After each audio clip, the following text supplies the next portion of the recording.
Nigeria has canvassed a new strategy for the D8 countries, which will see the group extending its focus from economic strategies to boosting peace and security in the 8 nations that have a combined population of about 1 billion people.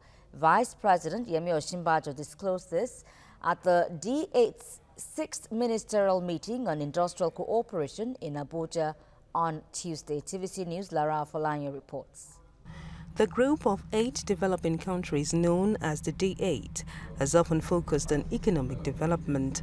At its 6th ministerial meeting in Abuja, officials say they are here to identify areas of collaboration for economic development. But Nigeria's Vice President Yemi Osinbajo is now advising that they also include strategies for enhanced peace and security in their regions due to their population strength of almost 2 billion people.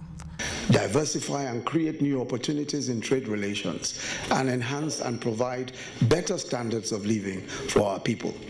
In the main areas that we have marked for cooperation, namely finance, banking, rural development, science and technology, humanitarian development, agriculture, energy, environment and health, we must begin to make concrete plans for collaboration and partnerships. We must use our strengths and comparative advantages to advance the good of one and all of our nations. The D8 cooperation is to help member countries position themselves in the global economy. The group is now being advised not to renege on this vision, but re-strategize and build on past successes.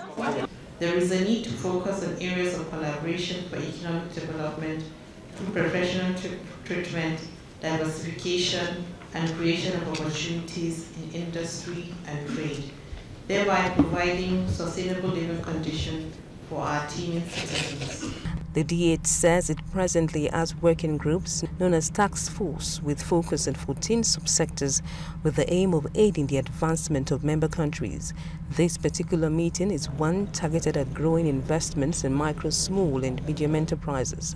The Nigerian government also wants D8 nations to invest more in peace efforts so as to reduce insecurity and social upheavals around the world.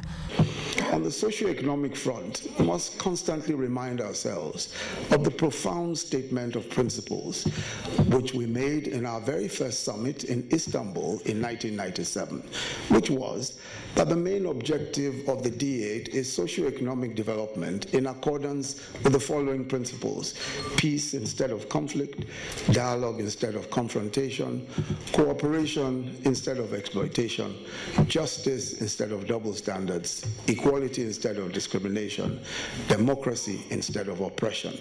These principles are timeless and as relevant today as they were then.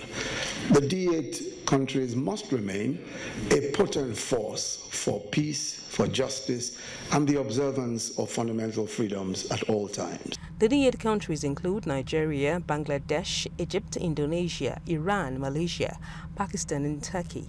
They represent more than 13% of the world's economy, with a population of about 1 billion people. Lara Folanyo, TVC News, Abuja.